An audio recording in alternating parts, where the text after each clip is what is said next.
Okay, hello. My name is Erica. I am a senior at New College Franklin, and I have had the blessing of having Mr. Spun as my professor for the last 4 years. So I am very privileged to get to introduce the lecture tonight and Mr. Spun. Before we get started, I want to tell you a little bit about the evening. We're going to have, of course, Mr. Spun's lecture, and then there will be a panel afterwards. We're going to welcome up Mr. Patton, the president of New College, and Mr. Johnson, one of our professors here, for a Q&A panel, and then that will open up into a Q&A for the rest of the room. After that, we're going to have some refreshments. We'd love for you to join us upstairs for some light refreshments and reception. So yeah, we'd love for you to join us.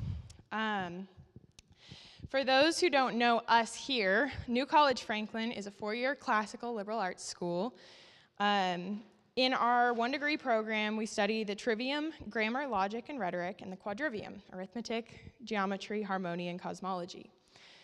These 7 liberal arts culminate as they are intended in philosophy and ultimately in theology, as we grow to love the God who created all things and reveals himself through his creation. We are, in J.R.R. Tolkien's words, interested in roots and beginnings, and therefore what that means about our end or purpose as human beings. To speak to us tonight about who we are in relation to the world, to our fellow man, and to God is Professor Brandon Spun. Mr. Spun is the Dean of Academics at New College Franklin and a senior fellow here, as well as a professor of moral philosophy and quadrivium. He holds a Bachelor of Arts in English and Philosophy from the State University at New York and Geneseo, and a Master's of Arts in Liberal Arts from St. John's College and Philosophy from Holy Apostles College. And he is a PhD candidate for the humanities at Faulkner University. I can say from 4 years of experience that he is a very gifted teacher and a godly man who seeks the Lord in everything he does, and his capacities as teacher, father, friend, and so much more. Please give a warm welcome to Mr. Spun.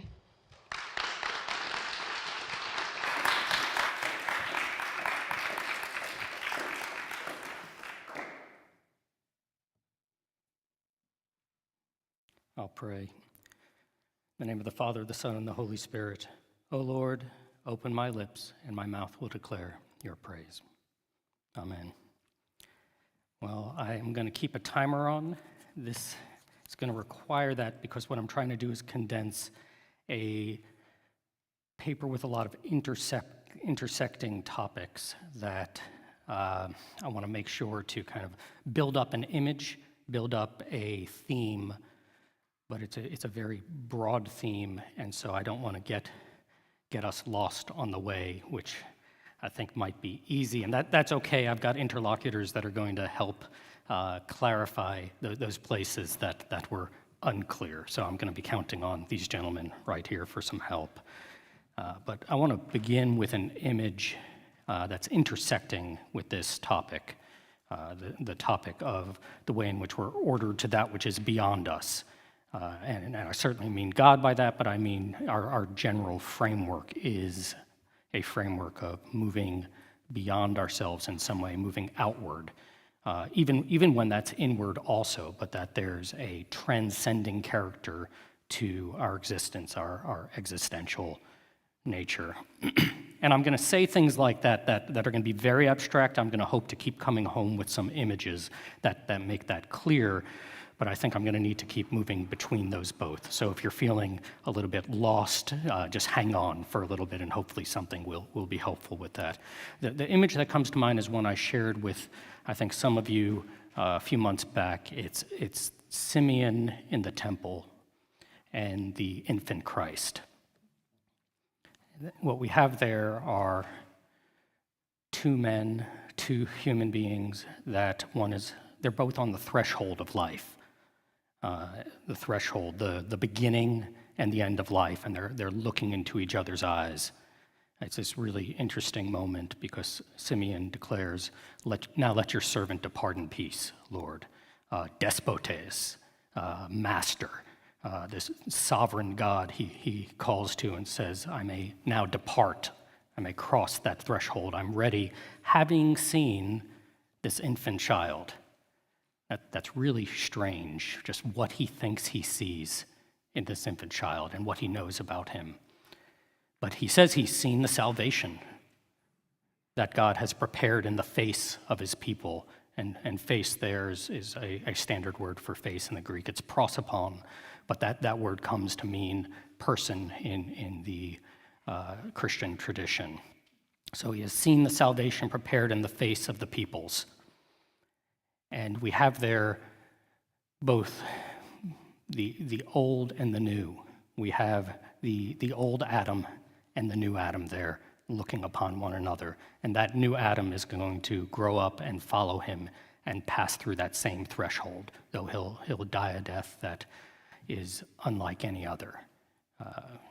So it's just this remarkable moment in Scripture that stands out to me.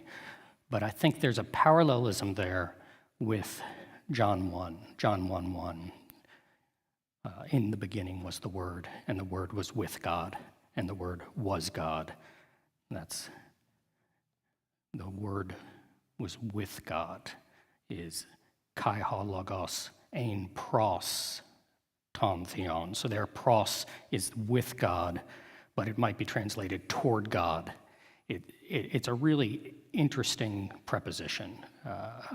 I'm not sure that it stands out in terms of uniqueness, but it just strikes me there are other prepositions that could be used there. And pros has this characteristic of being toward, that the Son is from the beginning and eternally toward the Father.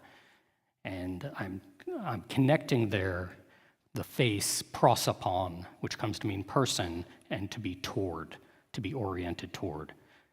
Pros also comes prior to that time in Aristotelian terminology to be one of the categories. The category of relationship is pros. And that category, at least according to some of the fathers, is actually the only category that undergoes change in our knowledge according to Trinitarian theology, because relation in the Trinity is substantial, such that later on a definition of the person will be a relational being. So in that respect, pros may carry a lot of weight. I'm clearly playing a little bit on etymology. I think that's a philosopher's job to some degree, but also not to rely entirely on that. So with that said, I think we can just think about the orientation of the Son to the Father and the orientation of Simeon as a figure of the faithful people, oriented toward the Son. And to see the Son is to be ready to pass through the threshold of life for him. It brings up two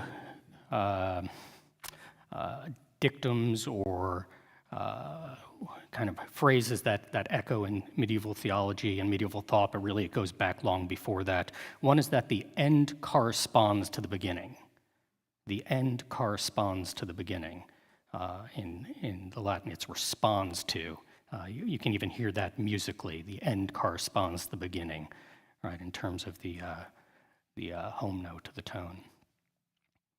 And then, so there's the end corresponding to the beginning, and then we can hear the other one, which T.S. Eliot captures, which is in my end is my beginning. All right, so it's setting up a relationship between these two things. What I'm going to argue is that not only are we intrinsically ordered toward attending to the end and the beginning and toward these thresholds that we actually can't pass in this life, but that this implies that whatever we do attain, we remain not comprehensors, and that our work in this life is in part just attending to that threshold, and in a way remaining conscious of that we are not comprehensors. And in that, I'm really drawing upon Philippians 3 there. I do not say that I have attained, one thing I do. But a way to capture that, I think, is also Anselm. Anselm says, I have not yet done that which I was made to do. I have not yet done that which I was made to do, which is really a stunning claim, saying that in a way he has not begun his life, or what his life is for has not yet begun. And that's true for all of us. And that's why I think that the stamp which Socrates leaves upon philosophy will stand, because the stamp he leaves, along with all of the kind of technical work he did, or the technical work that arose out of his writing, or Plato's writing about him, was his claim that philosophy is the practice in dying. And that was a long-standing definition for philosophy. We're used to probably the etymological one, love of wisdom. And I think, again, we can hear those two thresholds coming together again. But that philosophy is a practice in dying. And that may help us understand why Christianity is true philosophy, but also what it is we have to keep remembering as Christians. Otherwise, Christianity becomes not in itself, but in us, a kind of pseudo-religion, and I'll touch on that. So the description of tonight's talk says we're oriented in such a manner that we uniquely attend to limits, that we seek out the causes of things, and that to seek the causes of things is ultimately something personal, and I hope to establish that. It's ultimately actually to seek out a person, both human persons, but ultimately God. But part of that orientation, as I've been saying, leads us to something inexhaustible. And it's really that awareness which is kind of at the height of what really characterizes personal existence. So I'm going to be talking about these things that are liminal, that are at the limits of things, but I hope it doesn't end up sounding like we are ever striving and pushing and at these radical moments. I think that's actually going on in our more ordinary existence, is where faithfulness to ordinary existence actually requires connection to that reality. That grounds it in some way. I probably won't be able to substantiate much of that tonight. That would be a different topic, but I wouldn't want to mislead by talking about all these heights and intensities and kind of alienate the fundamental, ordinary, everyday disposition. I think they come together, and they're important that they both exist. But a consequence of what I'm arguing is that our end is not conceptualization. That for some of you, you wipe your foreheads and say, thank God, and really we should, but for others, particularly, I think in the academy or to be a student is always to be a Christian attending to truth is always to risk being lost along those lines, and to seek completion in concepts, in conceptualization. And hopefully that will become clear too. So as you can feel, I'm laying out all of these touch points, and I'm not trying to just make a mess up here and get you lost. But I think there's a lot that comes together when we think about how we stand and how we orient ourselves in this life. When we arrive on the scene, we're already oriented to others, to God, and we're thrust into the world. We stretch out in a definitively human way. We see this in crying babies. Human babies perhaps cry louder than most. There are maybe a few other animals that cry, but there's something really distinctive about the way the human baby reaches out into the world and is often taken hold of by their mother, that they're received. And that's one aspect of the way we're oriented to what's beyond us. I think, though, there's a way in which the Christian faith, not in itself, but in the way we attend to it, and this is precisely because of the fall, can become pseudo-transcendental. And if we keep in mind that we have not yet seen that which we have longed to see, it's really clearer. Like an example would be, or maybe not an example, but a way of summarizing this would be something along the lines that the first mode of revelation that most of us attend to is the creation in some way. But then special revelation in Israel the law, the prophets, if you were to say that that is clearer than natural revelation, which it is, and speaks much clearer and bigger letters, it speaks more directly, it tells us more. If you were to try to move from nature to the law and the prophets, you would be lost. There's just no way to make that move. And so when God spoke through the law and the prophets, he was declaring things we had not seen, that we could not have seen if he had not spoken. Some of those things he declared were plain by the creation, but a lot of it was not. But then if you think about the way Israel lived under the dispensation of the old law, the typology of the old law, or the old covenant, could Israel have been made ready to see Jesus? Yes. Were they made ready? Yes. But could they have known what he looked like, what he was going to do? What would Israel have known? If we set aside everything we know in the New Testament and just try to piece together from the Old Testament what the New Testament looks like, I think we'd have a mess at that point. I wouldn't want to parse exactly what Abraham knew about the resurrection or what some of the fathers knew. They clearly saw much further than we often imagine. But did they know Jesus Christ the way that we did? No. No, angels long to look into these things.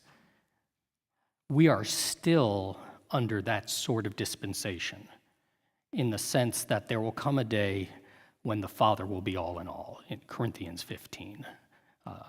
And in that day, the Father will be so plainly manifested that we will see the Son and see the Father. We will not be perplexed in any way when, if it's to Thomas or which of the apostles I'm blanking out on right now, where show us the Father. You've seen the Father. Have we really? We have. But do we see the Father the way we will? No, we still see through a veil.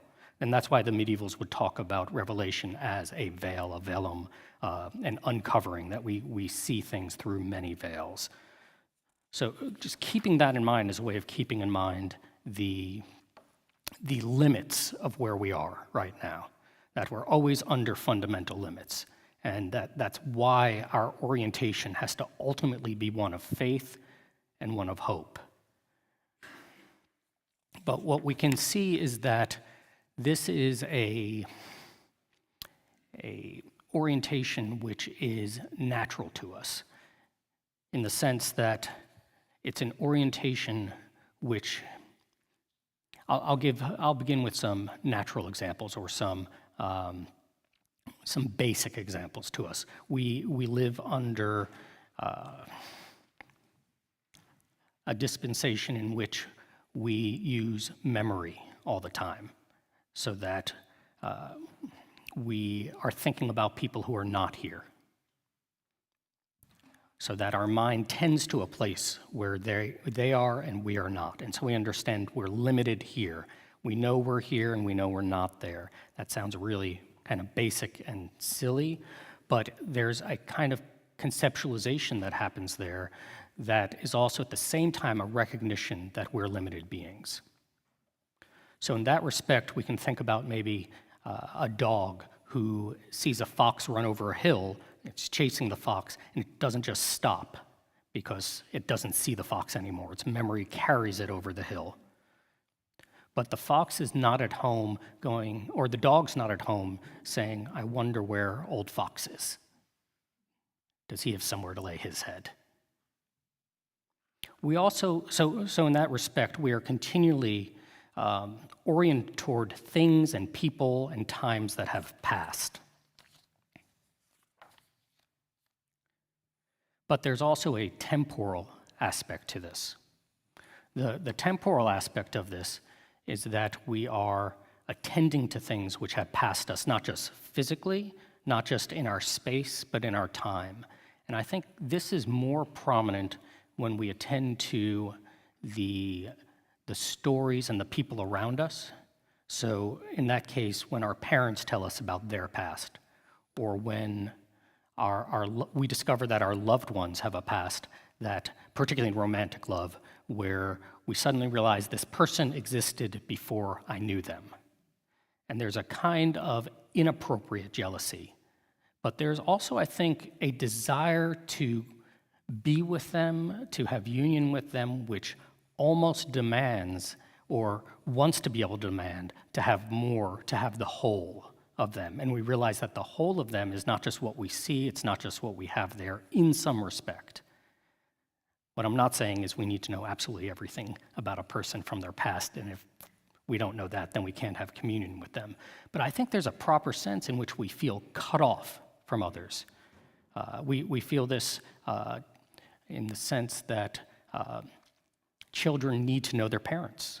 They need to know their parents because it's partly knowing where they're from. All right, so we're back at sources at this point. We're at causes. What am I? I'm in one way from my mother and father. So if I don't know them, then I also don't know myself. And so what I'm confronted with, especially in mom and dad, are a past which I can actually never enter into. Not that they can't tell me about those things, but in recognizing that someone existed before me, I'm actually ultimately excluded from some part of reality. And that means I'm limited. So just in temporal consciousness, we kind of recognize our limits. We recognize that we're not everything that exists. Right? And that's really where we're different than dogs. Right? The dog chasing the fox is not making like a Martin Buber I-thou distinction between the dog and I. It just knows it wants to get that thing there. Right? It has an appetency toward it. So it's no small significance that our Father in heaven gave us the Son, for no one has yet seen God, yet the only begotten God, the one in the bosom of the Father, he has made him known. And he alone can make him known sufficiently.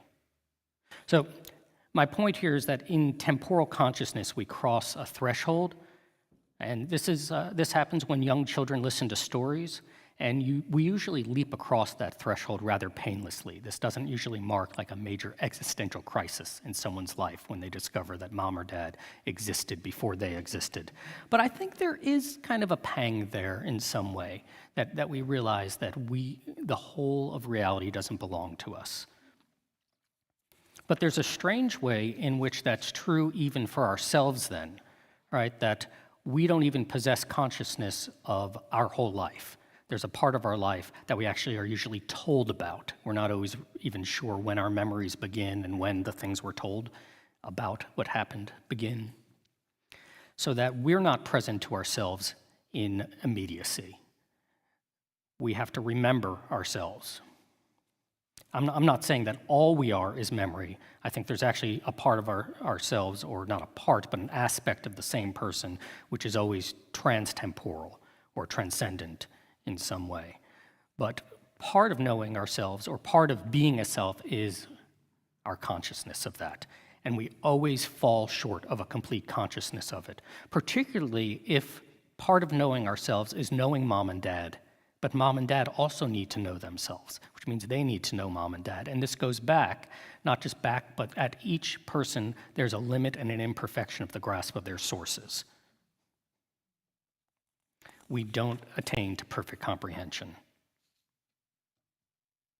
The way John Crosby, a personalist, writes about this is that the whole human person is never captured in their own consciousness.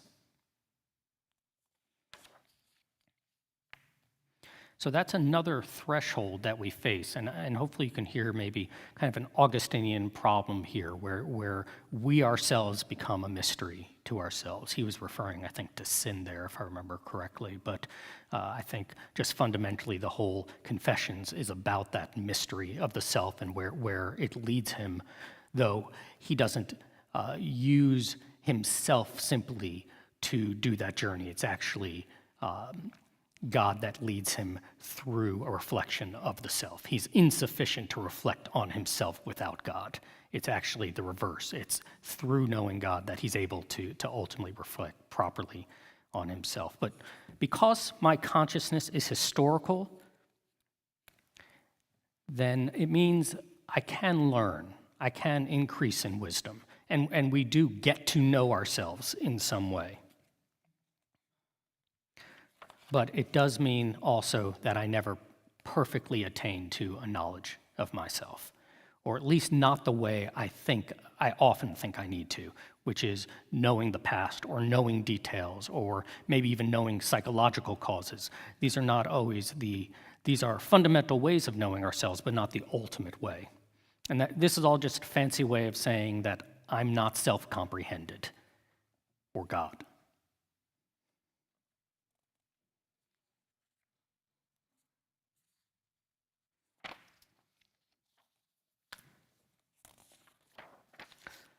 So what I want to do at this point is take this very basic orientation to the world in which we're always moving past things, we're trying to get the sources of things, and just note that this then transfers itself into the history of science and the history of philosophy. I don't want to camp out here too long, but the idea is that this same pattern of tracing things back leads us in science and leads us in conceptualization to try to understand the fundamental causes of things.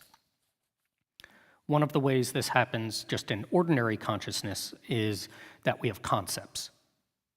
I'll just borrow Walker Percy's example from Message in a Bottle. We see a balloon and we learn the word balloon and then we apply that word to many different balloons. And we can do that because there's a part of our soul that rushes past that lone singular balloon and achieves something like a concept. We realize that the blue balloon there doesn't exhaust that which a balloon can be. I don't think we ever put it quite to ourselves like that. You would be a very weird child if you did. But there's a part of us that's just aware that the thing we're attending to is almost against a backdrop of infinite potentia. There's like a sea of potential or potential being, which we attend to when we attend to things. We're not conscious of that, nor do we have like an infinite consciousness, but we just recognize that the thing we're seeing, while it is, doesn't exhaust all that can be. And that's kind of the metaphysical motivation we have, this impulse, which is figured in conceptualization. So that the very concepts we have are a result of us not being satisfied with the things before us. That there's a part that pushes beyond them, which is very strange. But we also get this in science, or philosophy as it's kind of more generally conceived. There's a passion for ultimacy, which again I'm quoting, I believe that's Crosby, that could be Karl Rahner, whom he often is quoting him. But there's a passion for ultimacy, and it's not even fulfilled in conceptualization. We want to know the why, and this leads us kind of further up and further in. So our passion for ultimacy leads us from singulars, that's kind of the individual things before us, to concepts, and it leaves us on a threshold. So there was a threshold at singulars which we surpass, and in concepts that we also attend to. And there's a question of what is this leading us toward? And I've already claimed it doesn't end with concepts. And Richard St. Victor is going to suggest, a medieval theologian, that instead of asking what this is leading toward, we have to ask who. So to characterize this, we can think of an episode in Albert Einstein's life. This is in The Making of the Atomic Bomb, where it says at 4 or 5, the miracle of a compass his father showed him excited him so much that Einstein remembered that he trembled and grew cold. He believed there had to be something behind the objects that lay deeply hidden.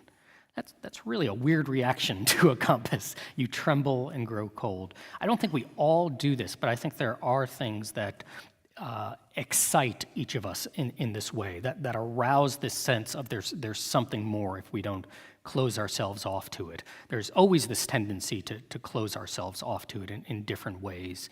One is to simply deny that there's anything beyond the material, naturalism, or positivism.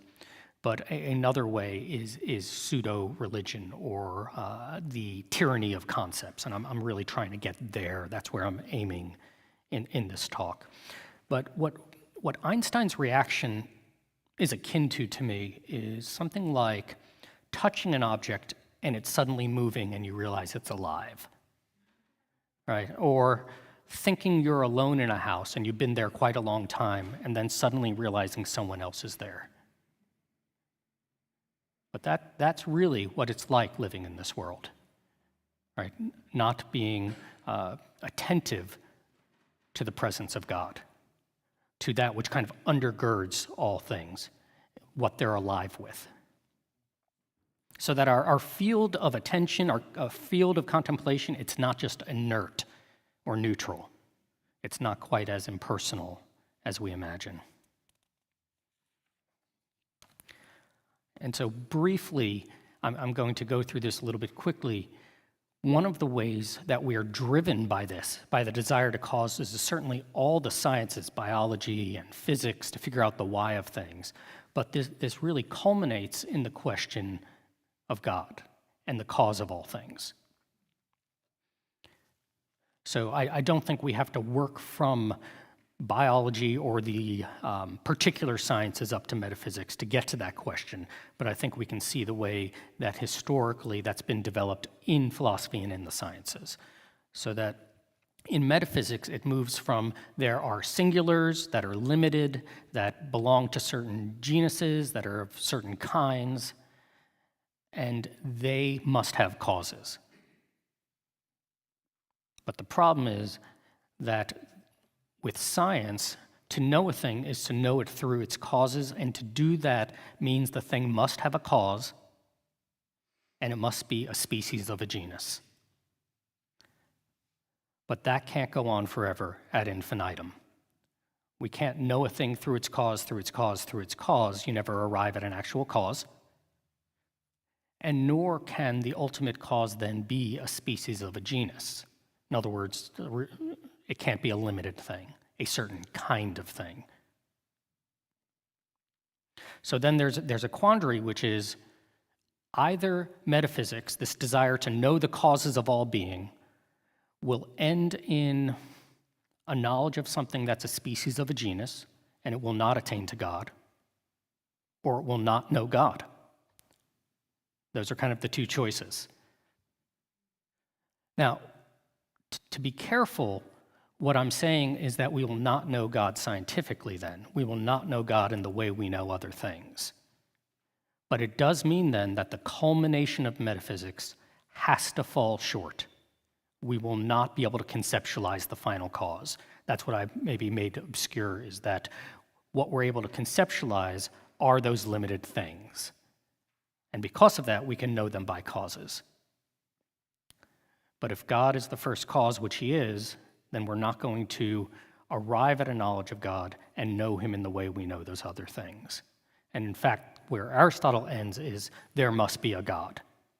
Now, he's able to make a number of important conclusions about God. He's able to say that God is infinite. He's able to say that God is blessed. He's able to say that God is life and knowledge, things that we can affirm, but that's it.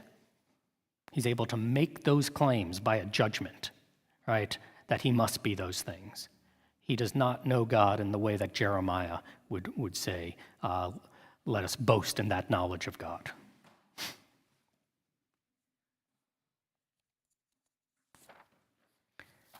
So we will not attain to a knowledge of God in an unqualified manner. And that's really where I think to be dissatisfied with philosophy is perfectly legitimate. So that even Plato is going to recognize those limits of philosophy. I'm not sure how dissatisfied Aristotle ultimately is.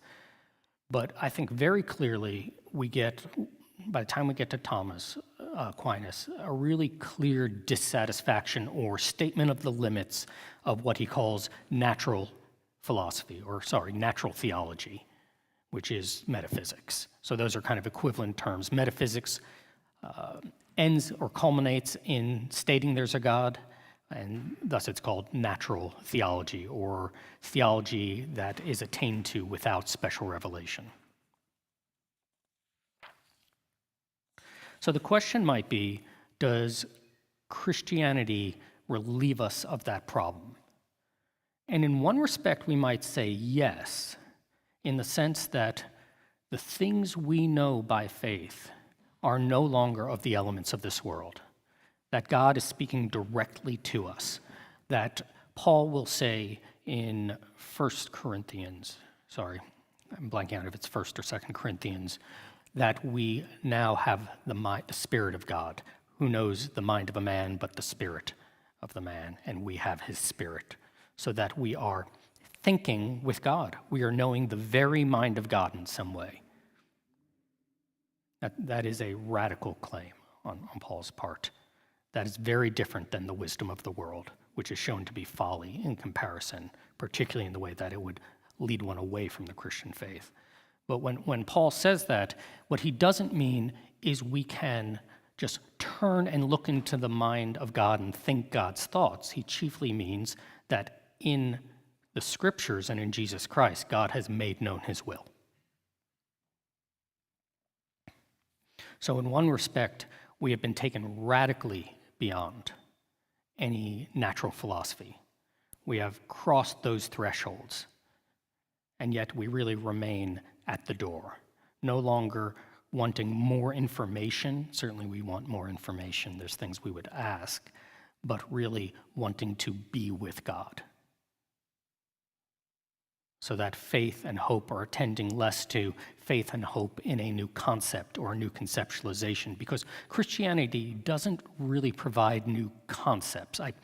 That might be unclear, because you might say that the whole gospel is a new concept. But what I mean by that is there's no concept in there that is per se uncreated and comes down from heaven without an analog in creation. The words that are spoken of there, the things that are spoken of there, are all still related through the creature in some way. So that I wouldn't want to argue and quibble on whether there's new concepts in Christianity. I just mean that we don't cease to use human concepts when we reason through Scripture. It's actually rather what Paul says, that we have the Spirit of God by which we read those things, which illuminates those things. Nevertheless, here we are, and there Simeon is, right, standing at a threshold.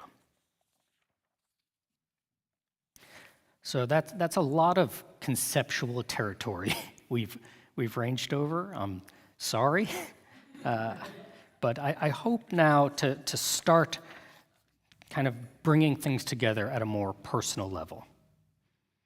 And the way I had set up this section in the paper I wrote on this was asking how successful I had been in disclosing our basic existential character. In other words, if someone was asking, are we really oriented beyond ourselves? Have I now shown that sufficiently, the way that we're oriented beyond ourselves? I don't think so. I don't think I really strove to make a proof of it, but just to give examples of it. But have I responded to maybe Theseus from Midsummer Night's Dream? That's one of the guys I have in mind, that when the lovers come out of the forest and they tell him this story, he describes them as just having seething brains, right? To be Christian is for him to have a seething brain. To see wonderful things is just to be a madman or a lunatic.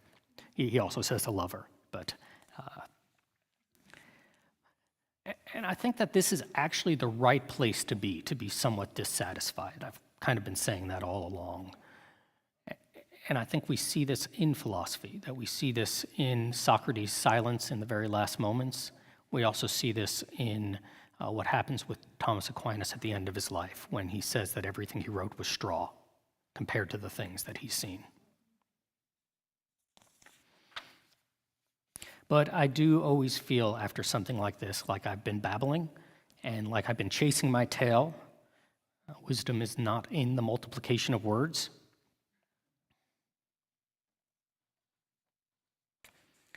And this won't be the last word on this matter, and we await the final word. We await the appearing of what we shall be. We await seeing that face which we will long to kiss, that there'll be a face that we will want to go up to and embrace and kiss. So we have still not done tonight that which we long to do, hopefully. But concepts, we wouldn't want them to get us there. I think there'd be a fundamental problem if we allowed them to get us there. And we sense this often in silence. Pieper is good on this in Leisure, the Basis of Culture, the fundamental importance in silence. That silence can sometimes be the silence of Meno in Plato's Meno. It can be just the numbness, the frustration, the actually lack of desire and interest. Meno is actually perfectly satisfied with concepts, or he's willing to be dissatisfied with his concepts and not be pressed beyond them. But silence can also denote a vital orientation of the spirit. It can denote the rushing outward of that which lies beyond us. Silence can be the open door of the soul, such as when with a friend there's silence and it tokens that we're not being received upon ceremony. We're no longer in the outer courts of the soul, but we've gained admission to their real presence. So that's the kind of threshold I'm trying to point toward, and that's always what we're struggling or attending to, is that there's ever this reality that we won't cross by means of conceptualization itself. I think there's an image of this in The Wise Woman, in George MacDonald's Wise Woman, where the little girl who's being corrected by the wise woman is running around this hut and can't get in, and she only finds the door. It only actually appears until she knocks.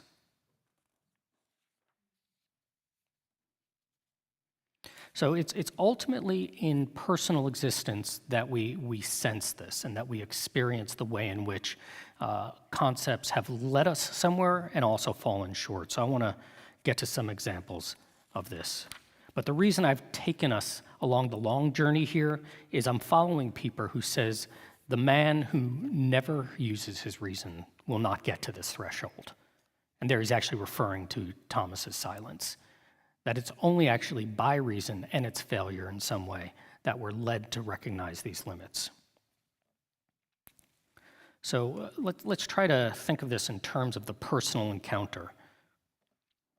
I think of the old gentleman in Edith Nesbit's The Railway Children. There's a young girl about to learn that her father's been released from prison. He's returning home. And the old gentleman says to her, one never knows, he's telling her about his homecoming, very wonderful and beautiful things do happen, don't they? And we live most of our lives in hope of them. I love those words. I'm going to skip over some of this to spare you guys. But to bring this home, I think where we might go is to the way in which story and personal encounter really illuminates this. That personal love only makes itself known when the concepts don't intervene. I don't mean when we abandon all conceptualization, but when they're not the main way of interacting, of connecting with others.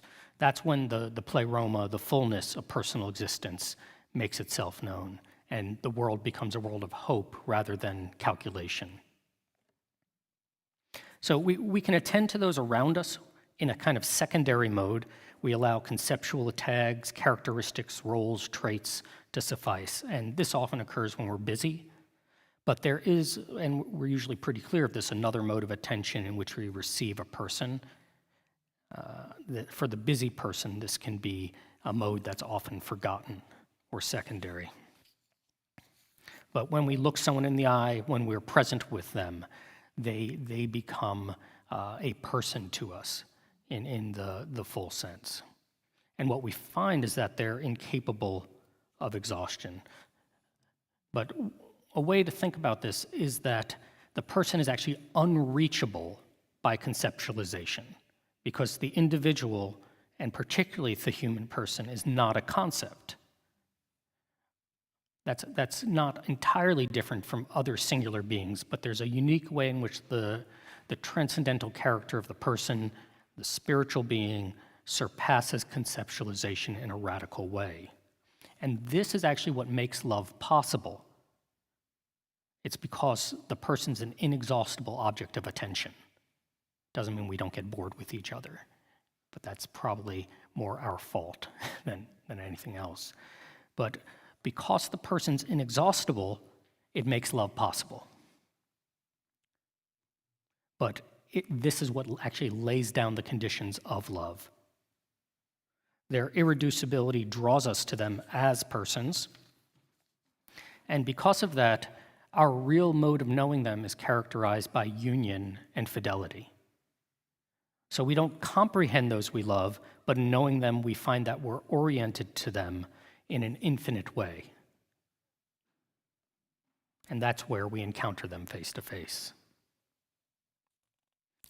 So that the knowledge or intuition entailed in that is rather a mode of cleaving, a kind of love knowledge of commitment and communion. And there I'm borrowing a little bit from Gabriel Marcel in terms of his idea of fidelity and hope.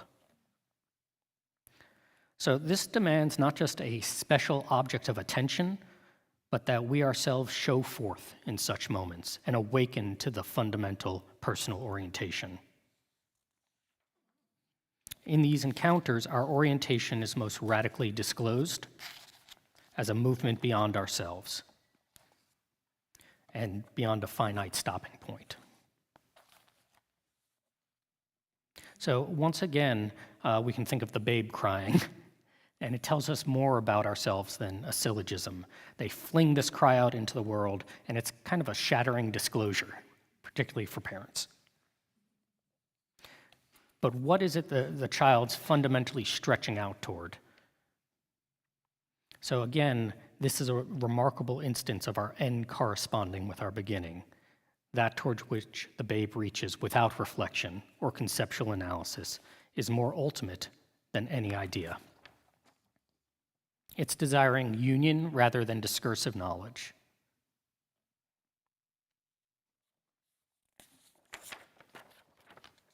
So, if we return to that spatial temporal consciousness, we can notice the way that we react to people when they enter a room, and it's a little bit different than just like an animal checking a thing out. We do that too. We just want to know what's in the room with us and see what we have to do about that. But there's an interesting way that when someone comes home, someone we care about, we actually attend to them. We turn our attention to them. And it's not entirely clear what's going on, why we do that. I think that we could give some obvious accounts of that. But it's a turning rather of the soul than just the body, and in the body we communicate that, our attention. And these experiences are fundamental to us because they're first to us. That's the first experience the child has, as Balthazar and writer Ned Ancel would write. You guys have heard me say, some of you, that the child comes to consciousness of itself in the smile of the mother. It knows itself in the mother's attention. And it knows itself in the mother's attention, which is she is attending to the child. So it knows itself as loved in that attention, so that the consciousness of the child is actually, or self-knowledge begins in knowing one who already knows it and loves it, or loves the baby. I'll try to wrap this up quickly. I think we can see this in the picture here. I wasn't sure I'd be able to get to this, but I'd hate to have this here as a strange mystery. That this is a painting by Ilya Repin. This is the return. They did not expect him. Another title, perhaps a closer translation, I don't know the Russian well enough, is They Did Not Wait. This is a man released from prison, probably one of a group of people who tried to assassinate the Tsar. But if you look at the way that everyone's responding to his return. There's actually, before we go further, there's two paintings here. There's an early version which has a woman returning, and she might have also been one of those people who tried to assassinate the Tsar. But he then redid it later. This is the later version. But if you look at the reactions of these people, the way in which their soul comes to the forefront of them, I think particularly the one that I would attend to, there's two. The first is, there's probably differing opinions here of which ones are most profound. But in the first earlier version, this one of the boy here, it's as if his soul has been shattered. He has gone beyond himself there. He has been brought beyond himself. Just the emotion caught in the eyes there is really stunning. But I think also the back page here, I think what I've read is this is the mother. And what really strikes me is she seems to be moving even before she really understands what she's doing here. That it's as if she's responding without understanding what this really means at this moment. That there's a response, that they're being drawn beyond themselves towards something fundamental.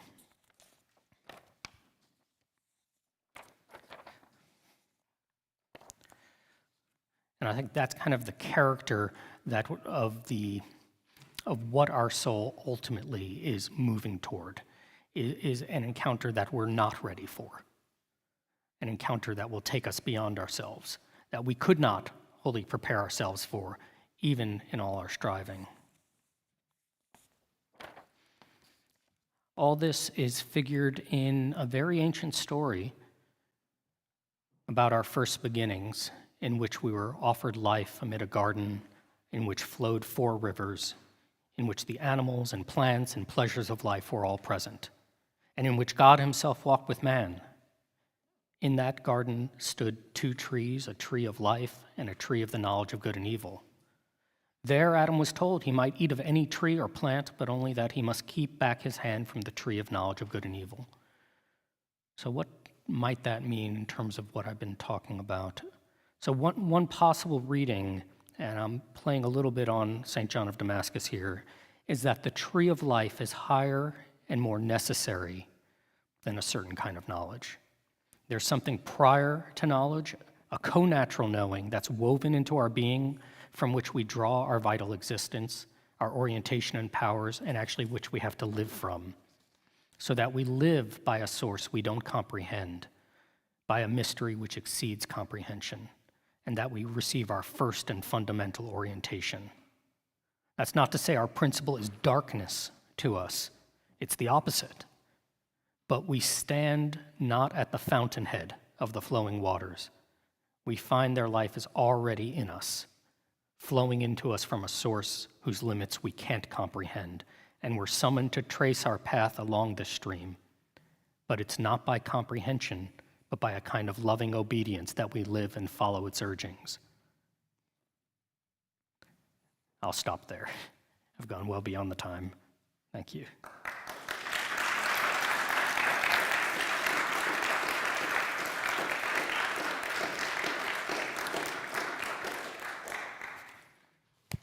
All right, so thank you, Mr. Spun. That was really cool.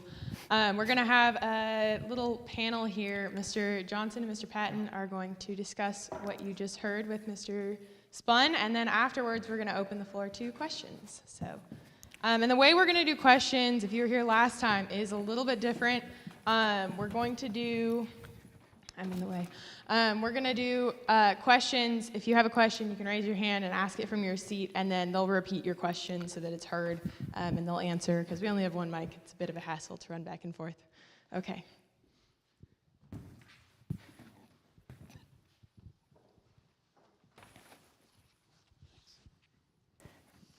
Thank you. Well, thank you, Mr. Spun. That was lovely and wonderful. I'm hoping that you have the first question.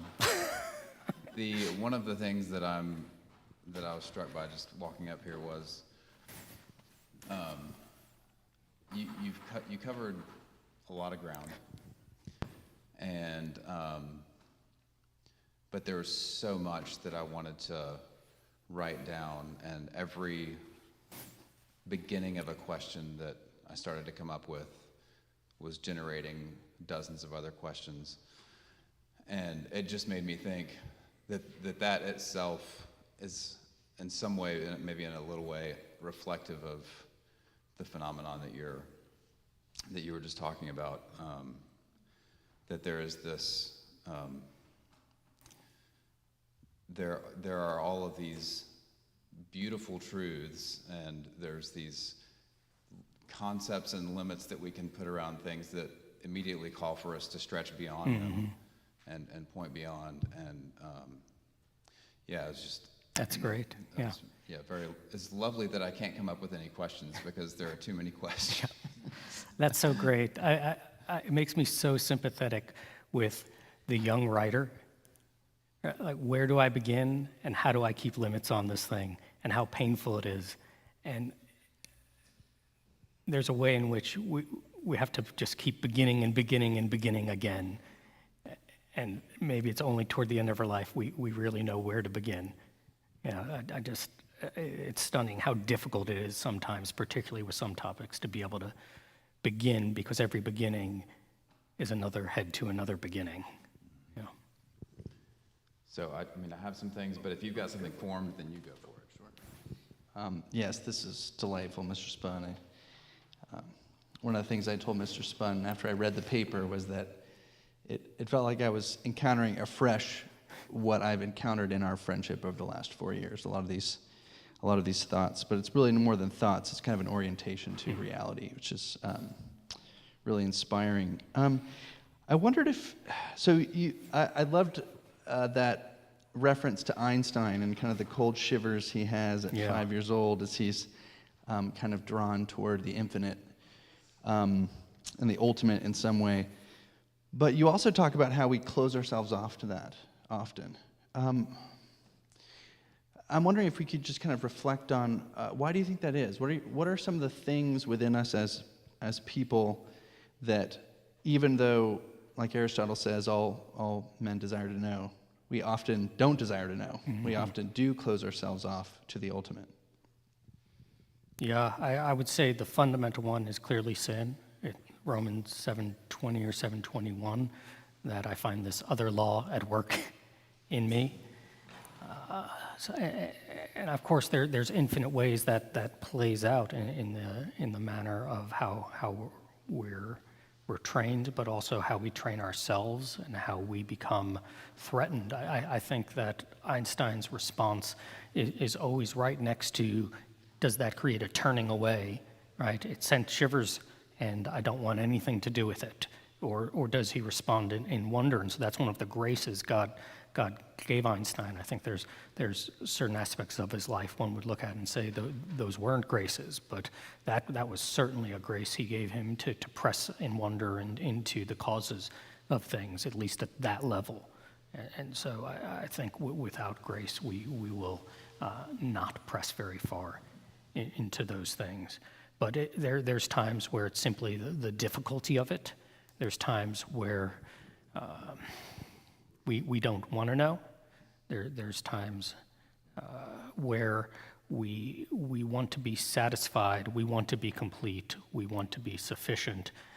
So there's a way in which we can cut off the inquiry early, but then there's also the mode in which the attitude towards the things we already know shifts into a satisfaction with the knowledge rather than an interest in things themselves and then an interest in their creator. So there's both the attitude toward learning, but then there's the attitude toward the things we learn and the things we're learning about. And both of those can flip on us. And I think as someone involved in academics in some way and study, that latter one is always a strong temptation, but I think that's in a way what's being preached every Sunday by any good preacher is let's not just talk about ideas, right? We're not here just talking about ideas. We're talking about the living God, right? We're talking about the end and the beginning of things, and this is the beginning of wisdom. Yeah. Yeah, that makes me think of another part in the paper that you didn't get to talk about, but the connection with Narcissus. Yeah, that's in the paper he talks about how Narcissus, drowns in a pool and he's looking at himself, but it's not like a vast ocean. It's actually like a very enclosed space, and you use that as an analogy for these actually being content within the limits of our own knowledge, of our own concepts, of our own words is a kind of narcissism. It's actually a kind of way of being content with ourself, and rather than being spurred on toward the ultimate. And we know that we're not sufficient for the ultimate, for God. Yeah, and his yet, father's the river god. Yeah, right. Yeah, and right. he drowns in water. There's an irony there, and so there's a kind of pride, I think, that also holds us back from pushing in, content with ourself. Yeah. Yeah. What are we contemplating in that knowledge at the end of the day? To follow up on that a little bit, do you think that there is, so it seems to me that when someone does make that decision, well, decision may be a too generous a word, but when someone does stop and say, no, I want to be content with my concepts here and not go further, it seems like you have to do, it seems like there's a kind of violence done internally to the soul to kind of chop off wonder and inquiry and the beyond at the knees. Do you think that is true? Is someone doing a violence to their soul? What do you think are the effects of such decisions? Yeah, I appreciate you putting quote marks around decisions, because it seems more like falling asleep, and it's the siren's call, and I feel called out of it all the time by students, by peers, by preaching, by scripture, that there's always this tendency just to kind of lapse into the thing and forget what it tends towards. It's very weird, but it's really the structure. Romans 1 to worship the creature, right? The creature was there to lead to the Creator, and it just at every moment, what a lovely creature, Lord, what a lovely creature, and it's just, I am really lovely, and it's just a lostness. So it doesn't feel like violence, but it is. It's a dying, it's a cutting off, it's an atrophying, and then I'm really annoyed if you try to wake me up. Like that's I don't like those people who do it, but I need them around me. Yeah, and then maybe building on that a little bit, or maybe slightly changing it just a tad. I love what you said about love becoming possible when the concepts don't intervene. I think is how you put it. And so, and thinking about, if I could give a really banal example, when we are fed, when we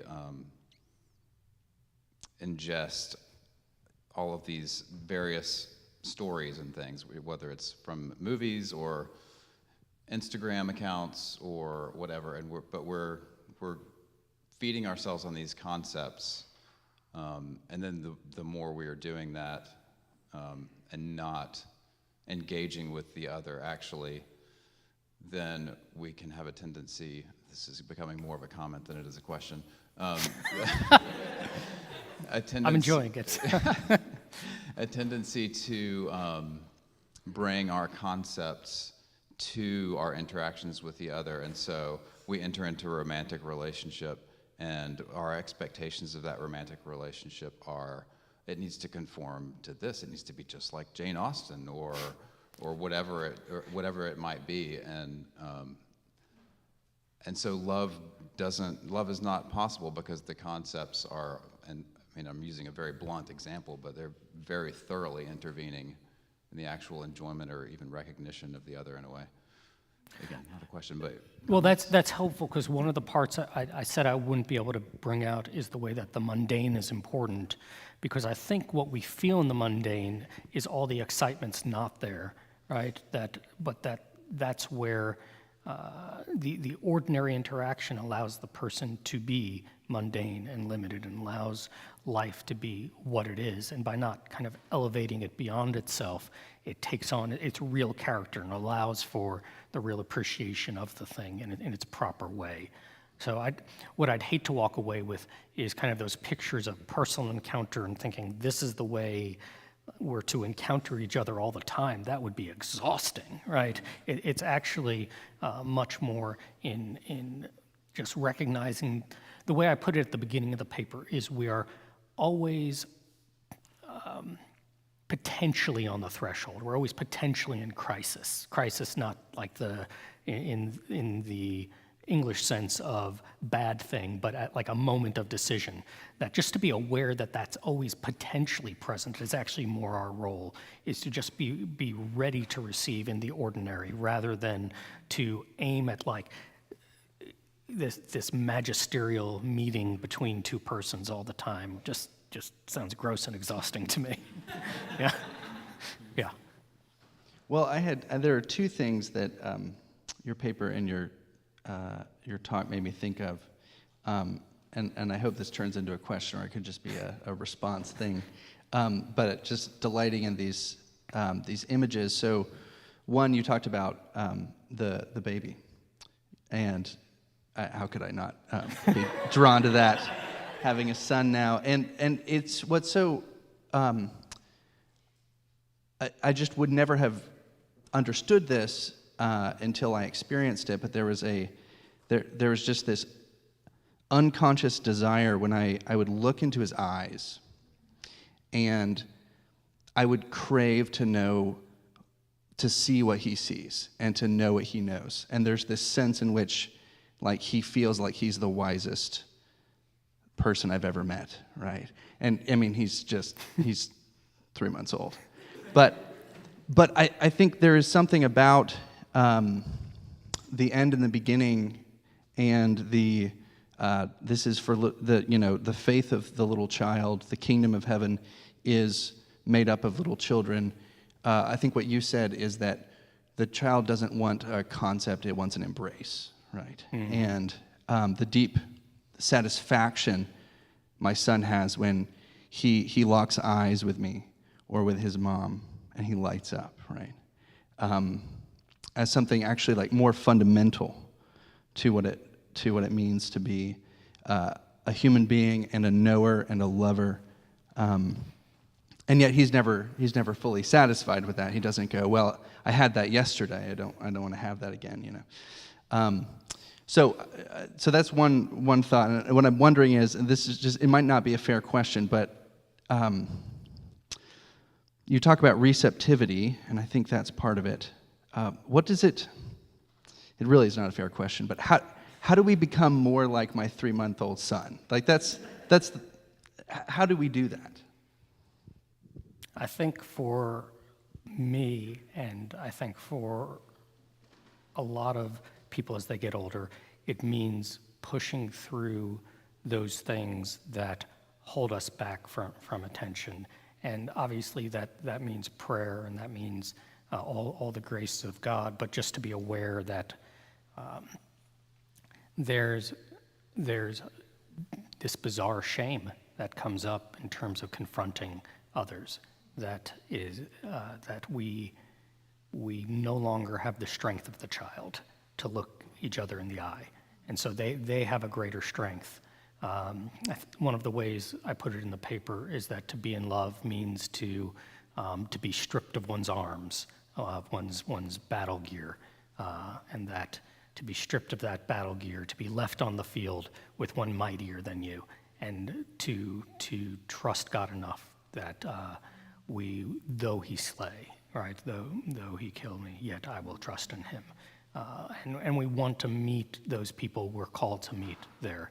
And that's a challenge, and so we have to repent of failures to meet them there, and then we have to do that. But that's really a grace to do it.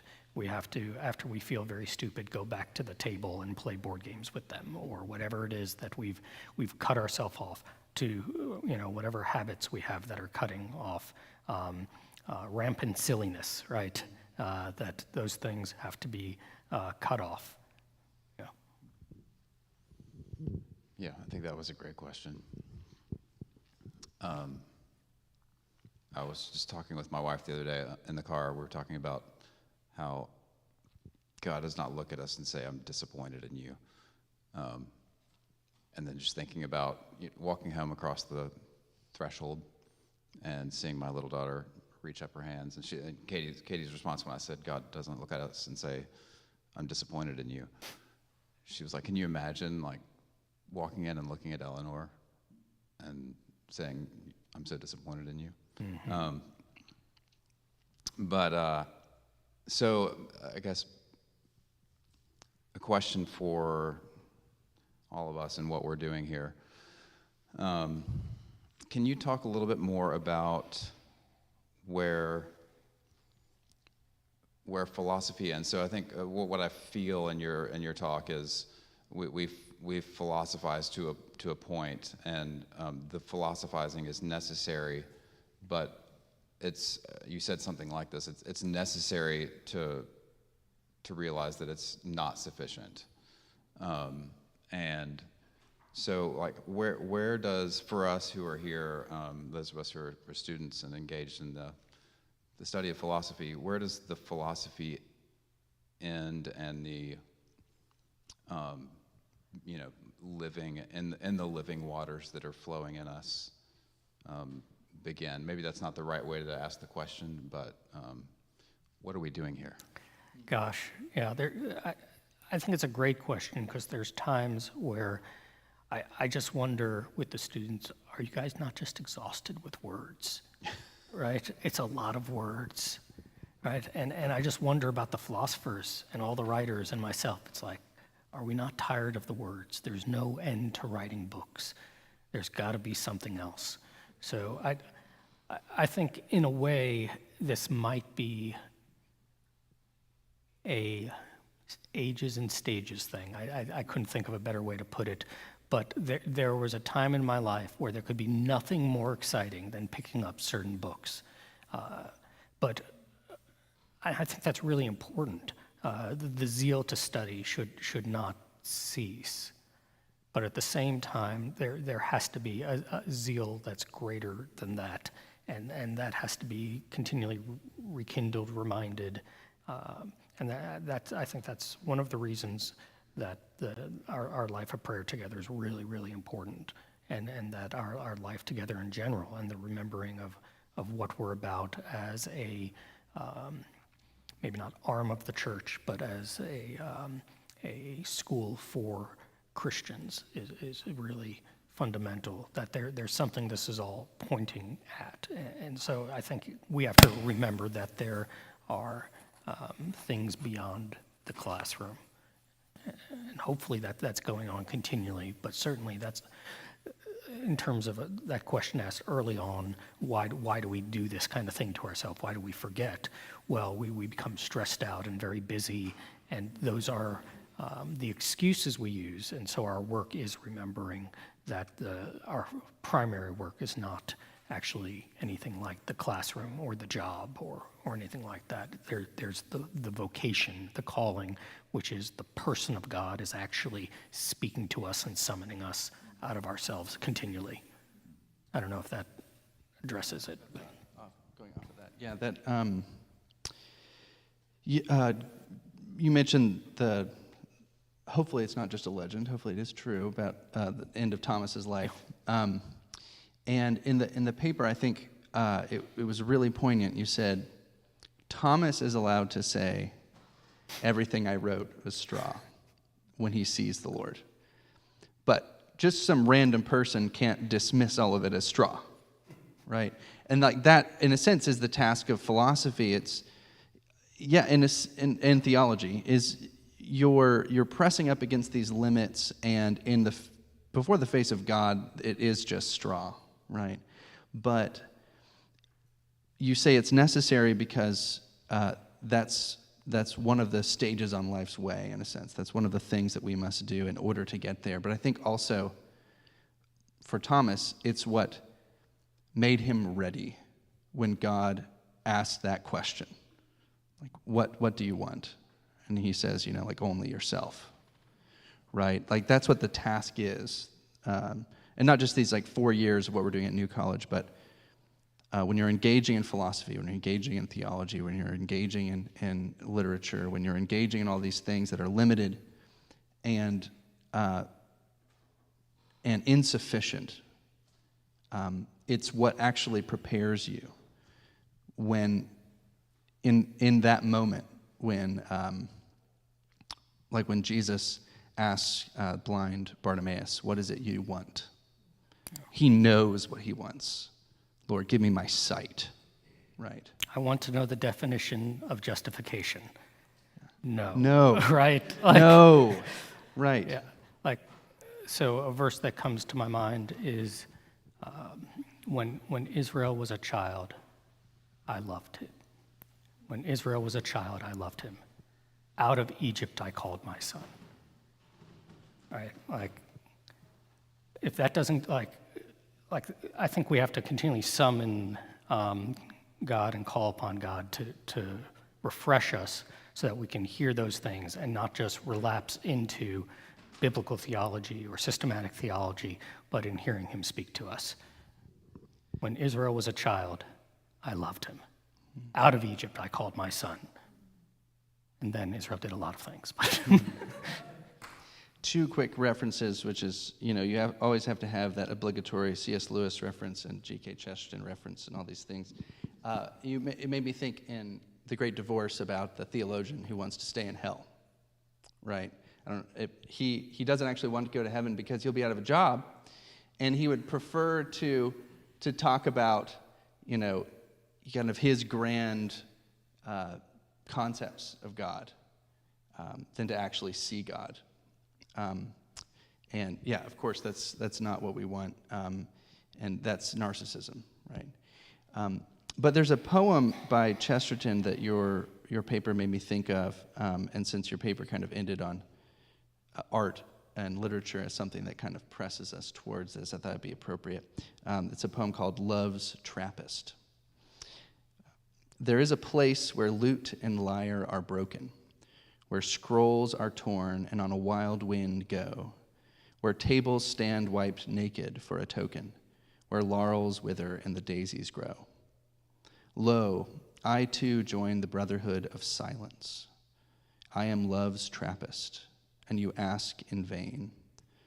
For man through love's gate, even as through death's gate, goeth alone and comes not back again. Yet here I pause, look back across the threshold, cry to my brethren, though the world be old, prophets and sages, questioners and doubters, O world, old world, the best hath ne'er been told. And I think he's kind of expressing this reality that at the end of the day, the lutes and the lyres and the poems and the tablets and everything, they're just kind of grasping at something. But when you cross that threshold and behold love, there is only silence. That we can say that we read all these books, but the best has never been told. Mm-hmm. Right? And yet, it actually draws you toward that threshold. It doesn't cause you to despair of reaching it, but it moves you forward. Yeah, and the title, the Trappist, suggests he's understanding it as a discipline also. I assume that's Trappist monk that's spelled there, yeah. Should we take some questions? Okay. Any questions? I think we're keeping that. Yeah, it's small enough. We can stand up. Just be loud. That was wonderful. I was wondering, and maybe even with the image of the Trappist, do you think there's a role here where that the spiritual disciplines play, and perhaps even grounding study during our search, being sort of a tether, a tie to, the sort of grounding thing for us in our studies? Is there a role that they play? Yeah, so what would the role of spiritual disciplines be in surrounding study and keeping it from becoming kind of an exercise in futility. I would say everything that study that's not directed by prayer is ultimately just self-interested. That it has to keep coming under God's the obedience that God's calling us to, but also the love of God.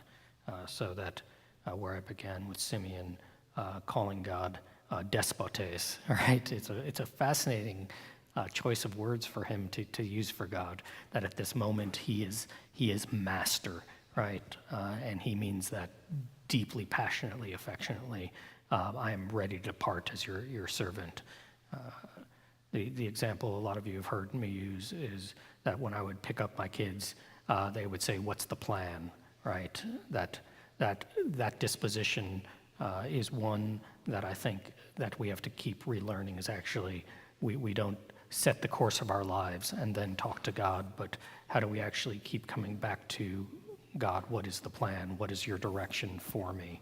And how do I do this well? And so that's all the spiritual disciplines are aiming at that and aiming at cutting out those things that are holding one back.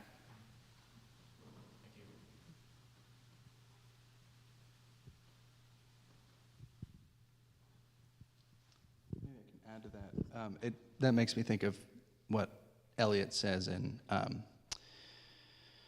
one of the four quartets, I think Burnt Norton, that we're distracted by distraction, but we're distracted of our distraction by our distraction. So we pile distraction upon distraction, which is a kind of torpor or a narke, like you're talking about. So I think one of the disciplines is to the active receptivity requires a level of undistractedness.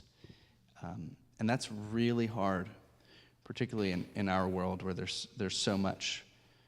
You can live minute by minute distracted, even distracted from your distraction. So that requires great discipline.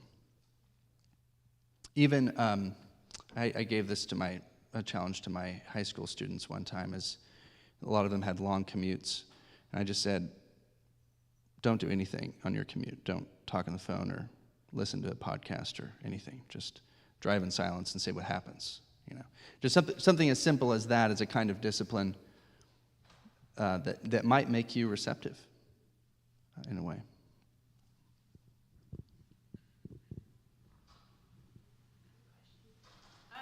What is the orientation? So you talked about how we are oriented through philosophy to the Father, and then you were talking about us being oriented to other people, like the person coming in the room, and seeing that. In what sense, like, how is the passing through the person, not just the study? Like, how in what sense do we pass through the person to God? Like, is that, I don't know if that, did I make myself clear? Yeah, I wouldn't.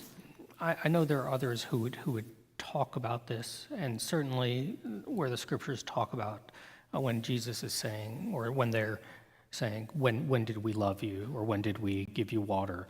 We are serving God, but I wouldn't necessarily think of it as passing through the person to God, though we might attend to a person for God.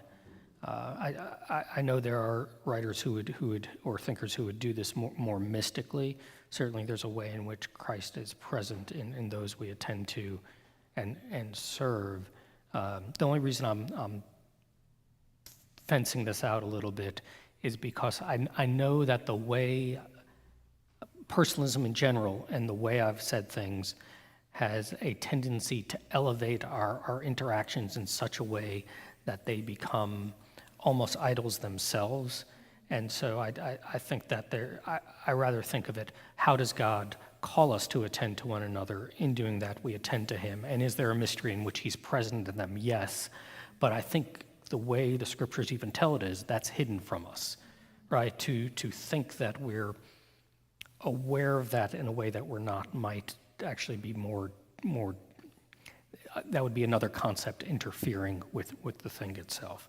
Scripture and Christ teach us our calling to attend to them, but I'm not sure that I would say that we pass through the person to God, even though indeed he speaks to us through individuals, and so that he's continually using us and in a very different way or elevated way compared to using nature to speak to us, that there's a way in which we speak to one another the words of God and speak truth to one another and communicate a kind of good that nature does not communicate to us. But I would still want to keep a distinction live there.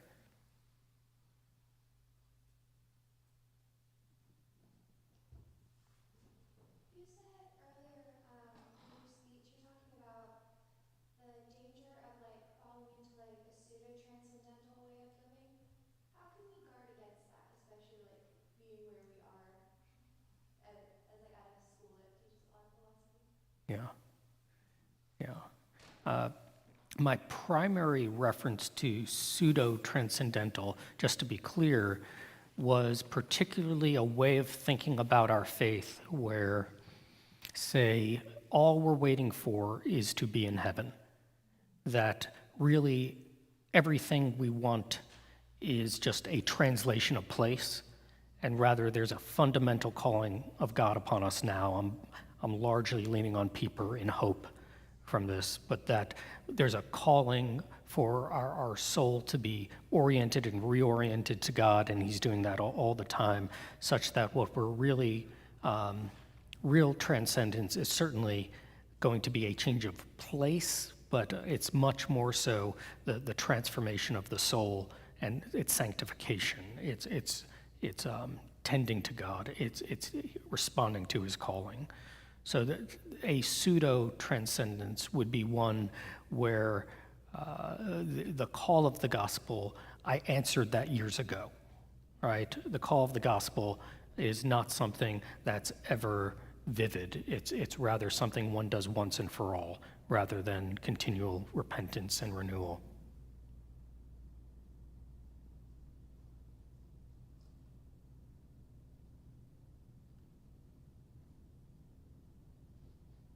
Time for one more. I'm going to try to word this question. So you talked about framing how our ends and beginnings frame our existence now, and how we can kind of understand that as limiting our experience. So we are limited creatures. Do you think that for the Christian, as we're born again, our beginnings and ends, we kind of have a new beginning and end? Mm-hmm. And do you see that as kind of limiting us and like us feeling the limit, or does that like tie into transcending, like that transcends and that it wouldn't carry over? Yeah, what comes to my mind is you have not yet gotten to the point of shedding blood. So there's a limit set in Christ. Not that we can attain his righteousness, but even that ultimate limit of giving our life, so that the limit one of the ones that obviously I was fundamentally talking about is we will die one day. And that is not something unique to the Christian, but it becomes something unique to the Christian, so that dying really becomes conformity to Christ. Philippians 3, that he might be conformed to the suffering, to his death, attain to the resurrection, right? So that those are really brought together in a new way, and that they have new meaning. That without that, our beginning is those parents who are as lovely as they are, they're also strange to us, and they're under the same predicament, and their end, right, that they're going to come to an end, even though behind all those beginnings is actually that we're made in the image of God, yet that's subject to futility until Christ comes and until we have received his life. But with that said, one part I didn't get to attend to in the talk, and I'll just end with this, is that we need models of people who are dying. And I think that seems something that we're desperately in need of. That the way in which technology, pseudo-religion, and total denial of religion has affected society is that we have many adults who have their backs turned to the threshold and want to live forever or deny death. And what that means is they've abandoned us. What I'm not trying to say is, poor us, look what they've done to us. I'm saying we're all responsible to each other, and that's one thing we're actually called to be good at in some way, or to do under Christ. To be good at sounds a little performative, but to die well, to prepare ourselves for death well. And for me, that immediately just brings up, I don't think I'm prepared, right? And so that's actually where the daily dying comes in. But that's tending toward a hope that is transcendent. And so that's where the transformation, I think, is, that someone can actually stand on that threshold and be a man still, and not turn one's back and close oneself off or cower or whatever it is.